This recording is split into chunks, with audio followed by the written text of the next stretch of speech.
I think it's fair to say that in 2024, quarterback play was not up to the standard that most college football fans have grown accustomed to over the past couple years.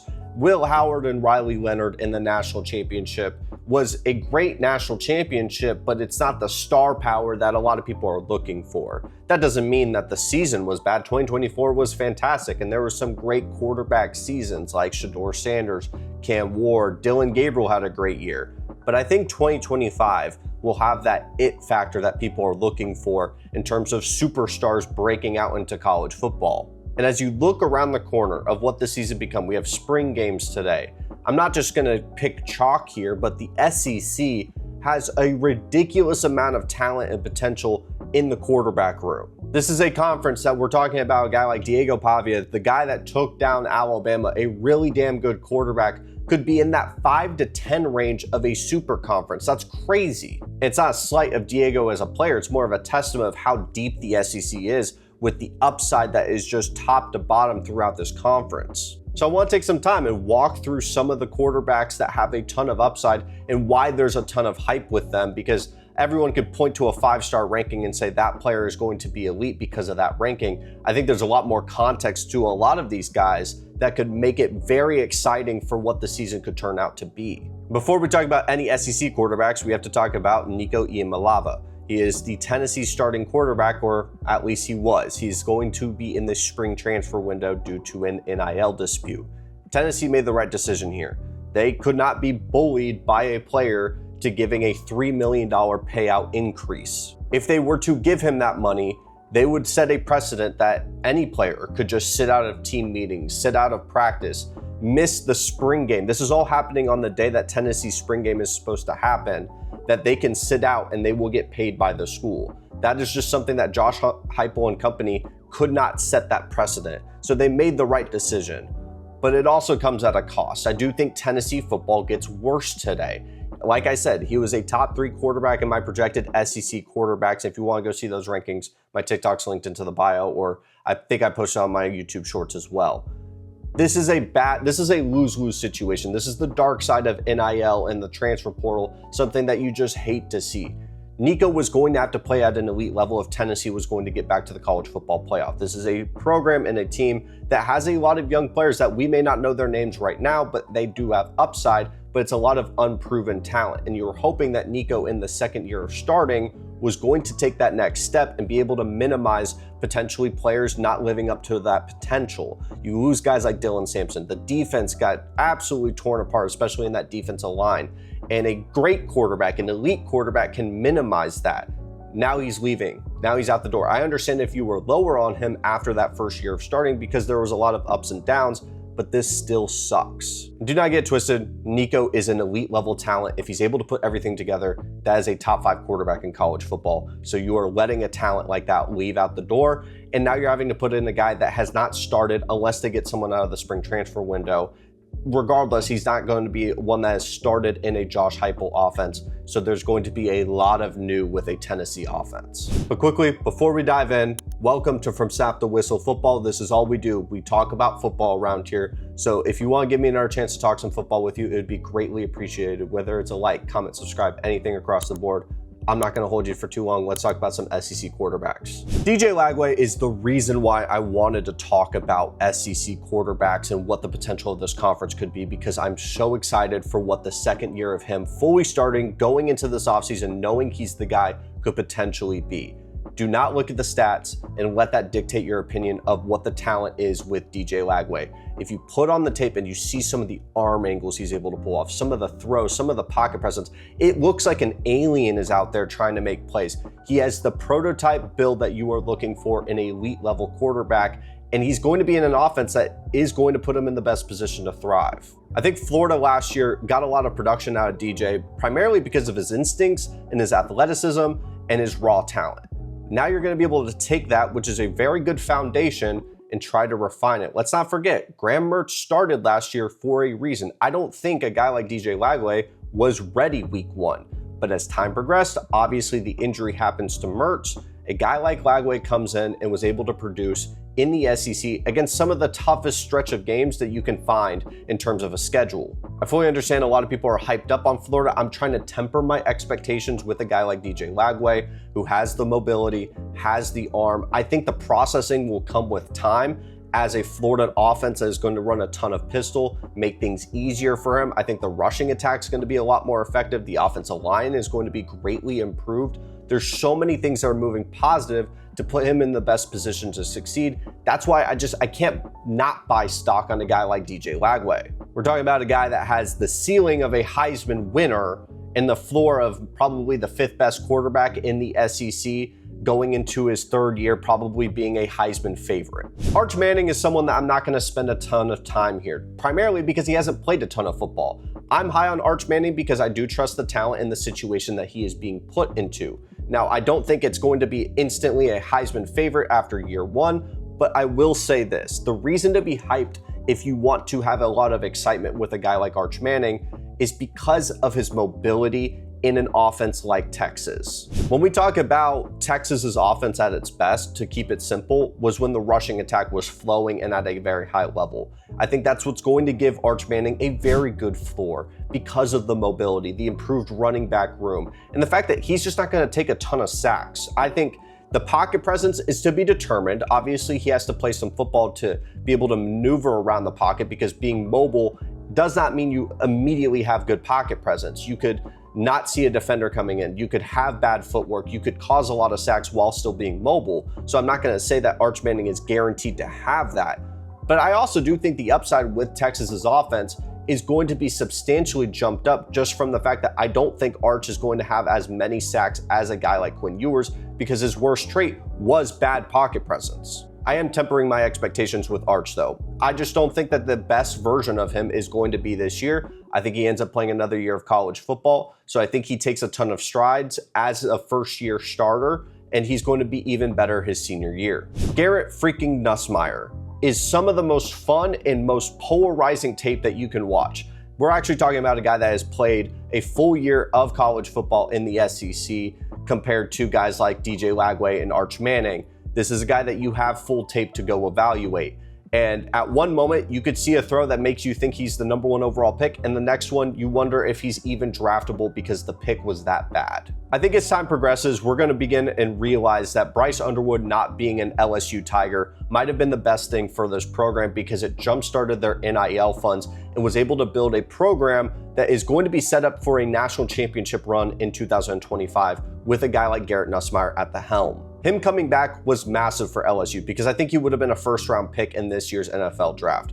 Now he's going to be in his 2nd year starting. He's going to have another year of the offensive coordinator. The wide receiver room is completely revamped with transfer portal additions. And I think a guy like Caden Durham, their freshman running back from last year, I don't get how he has not had more hype. LSU has been so desperate for a capable running back, a consistent running back, to be able to be paired with a passing attack. And Caden Durham is a talent that I think showed a lot of strides last year, and I think he could be a very effective weapon within this offense. The biggest thing for me with a guy like Garrett Nussmeier is he has to take the easy things. I think a lot of times last year, he was playing hero ball. He was trying to force in windows that were not there to try to make the big play, to make the winning play, when in reality, the easy check down was always there. And if he can consistently take that and take the easy things, this dude becomes a super dynamic gunslinger, something that is a dying breed in football, but when he is on fire, it's some of the best football you'll watch all year. A huge breakout candidate in the SEC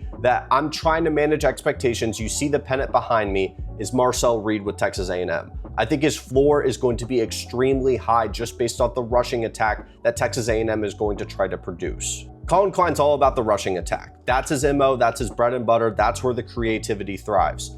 And getting the right pairing of the offensive coordinator and the quarterback is so important in college football. And I think Texas A&M has that right. And that's at least going to give them a high-level floor. Now, the development of the arm talent with a guy like Marcel Reed is going to expand how far that ceiling is of what this offense can turn into, because I think the building blocks are there. They are returning so much on this offensive line in terms of veteran support, which is a rarity in college football, to be honest. There's so many teams that would love the amount of snaps that have been played with this offensive line.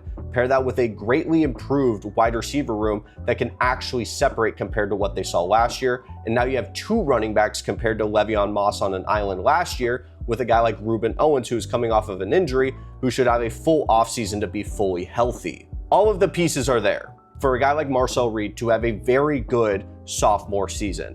I'm not saying he's going to be a Heisman contender.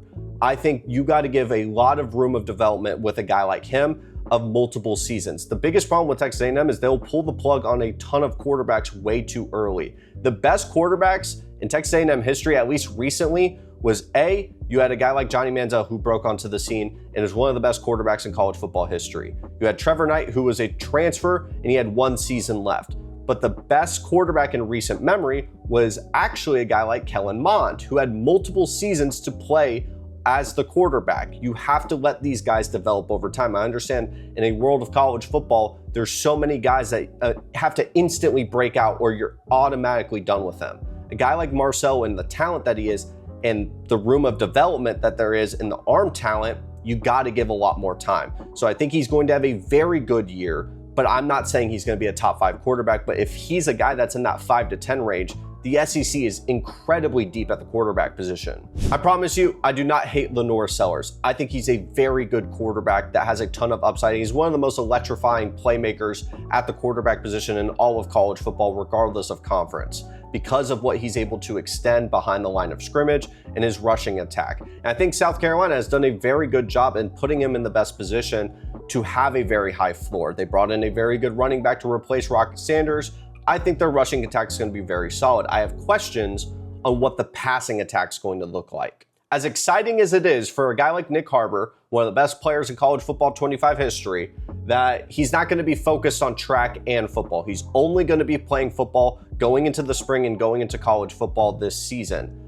I do have concerns on whether or not that's going to be enough, whether or not there's going to be enough weapons to let a guy like Lenore Sellers grow. He also just has to be a better passer of the football. You saw how good they were to finish the last year. There was still a lot of room to grow in terms of what he could be as a passing quarterback. And I think whether or not he takes that jump in that aspect of his game is going to limit how high his ceiling is. But I'm not saying I don't think he could be a Heisman contender, because I think his ceiling is a Heisman winner. But it's also something where not a lot of people are pointing out what could be huge flaws in his game and could limit how good South Carolina is as an offense. And I just think people got to be a little bit more realistic. I understand there's a ton of hype with South Carolina, but putting them as a top 10 team, I still think is wild. What else can be said about Diego Pavia that hasn't already been said? The guy that took down Alabama, the guy that can never get rid of eligibility. You either hate him or love him because of the decision of him getting that extra year of eligibility and disregarding the JUCO eligibility years. I can't keep saying eligibility, but Diego Pavia is a very solid quarterback. It's a perfect pairing for what Vanderbilt's trying to accomplish in terms of their offense, which is a lot of ball control football, a lot of option offense, a lot of simple reads. I don't think Diego Pavia is going to be a guy that we're talking about for the NFL. He's going to be a great college story, and he has I think one of the highest floors in the entire SEC of a guy that's just not going to make a ton of mistakes. He's a playmaker. He's someone that you're not going to want to face if you're a defensive coordinator. And I think if you're wanting to talk about a guy that has NFL upside, go look at Eli Stowers, the former quarterback from Texas A&M, who was turned into a tight end for Vanderbilt. I think he's a playmaker. I think he's going to be one of the best prospects going into next year. I don't have a lot of analysis for Diego Pavia because if you follow college football, you kind of know what it is with him. I don't know if he's going to take this next step to be a top 3 quarterback in the SEC because I think there's so many other guys that have a higher ceiling than what he has. But I want to talk about someone that I am very high on. I think John Mateer is going to be in that top 5 conversation by the end of the year in terms of SEC quarterbacks. Like I said, getting the offensive coordinator and the quarterback right is so critical to having a very high floor in terms of an offense. And the expectations with Oklahoma football in terms of offensive side of ball is 6 feet under. I mean, it could not be any worse than what we saw last year. You cleared house in the coaching room. You had 6 wide receivers in the injury report almost every single week, a rotating door at the quarterback position, bad offensive line play. The turnover bug bit you in the ass every single play or every single game, it felt like. Nothing could go right unless you were playing Alabama, it seemed like.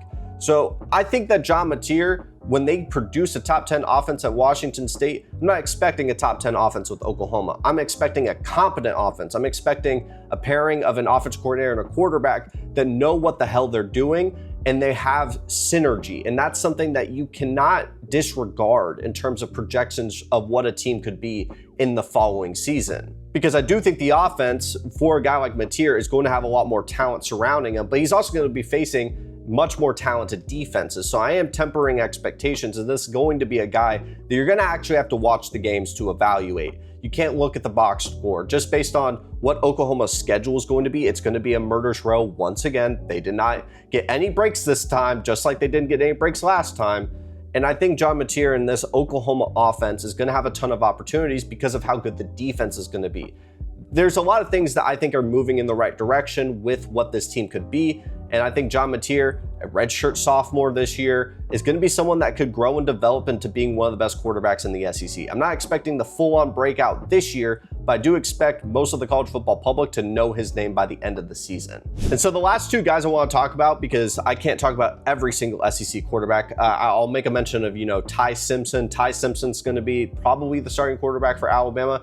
I really have no evaluation outside of the trust that I have with Kalen DeBoer and Ryan Williams. I think the offense is going to be competent. I don't know what the upside is with a guy like Ty Simpson. Gunnar Stockton, I think he's going to be a guy that is a game manager, and Georgia's going to be more focused on rushing the football. Bo Pribula, I apologize, is the transfer from Penn State. He was the guy that opted out during the college football playoff and went to Missouri.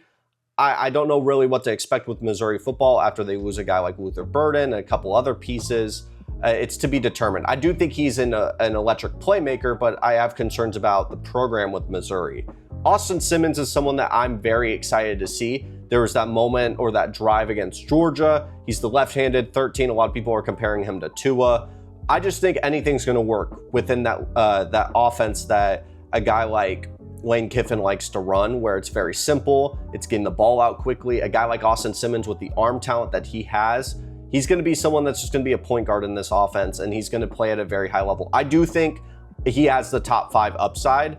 I'm just more curious on some more of the processing. Is he going to be a guy that's better than Jackson Dart? Is he going to be worse than Jackson Dart? Where does he kind of land on the Ole Miss tier list in terms of guys like Matt Corral? Is he going to be more refined? I don't know what to expect in that. I do think he's going to be, at the bare minimum, a very good quarterback, and the fact that he's probably in that 7 to 10 range as of right now, maybe even higher than that, we're talking about a dude that would probably be like a top 3 quarterback in the Big Ten. I'm not like BSing you that. I think he could be in that conversation. I just think the SEC is so much more deep than a lot of the other conferences. Now, I don't want to disrespect Hog fans. I'll talk about the 6'6" quarterback, Taylon Green, with the crazy arm and the mobility. My concern, and the reason I'm talking about all these other situations, there's so many different factors in terms of evaluating quarterbacks going into a season. You have to consider, what's the weapons looking like? What's the offensive coordinator synergy? What's the baseline that's going to support them? If they're not a rushing quarterback, do they have a rushing attack that they can rely on when things are getting crazy? I don't know what to expect with Arkansas. This is a team that had a purge of transfers leaving. This is a team that feels like a dying star, that they will not give up on the head coach. Sure, they have the second year of an offensive coordinator, but do I really feel good about Arkansas as a program and the direction that they're going? And will they support a guy like Taylon Green, who is super talented, but I don't know if that's going to be the case. And the last guy I'll mention is Jackson Arnold for Auburn. I'm having a blind faith that it's going to work with Hugh Freeze. If he fixes the turnovers, this offense is going to be good. If he does not fix the turnovers, the offense is going to be bad. Simple sugar. That's that. There's no more evaluation that needs to be said about a guy with the talent of Jackson Arnold. If he fixes turnovers, they are going to be good.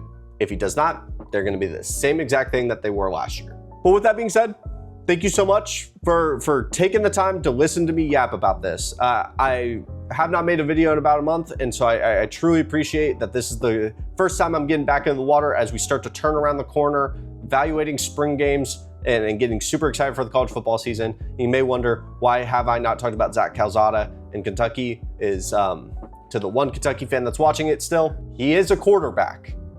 He does play college football. I'll see you guys next time.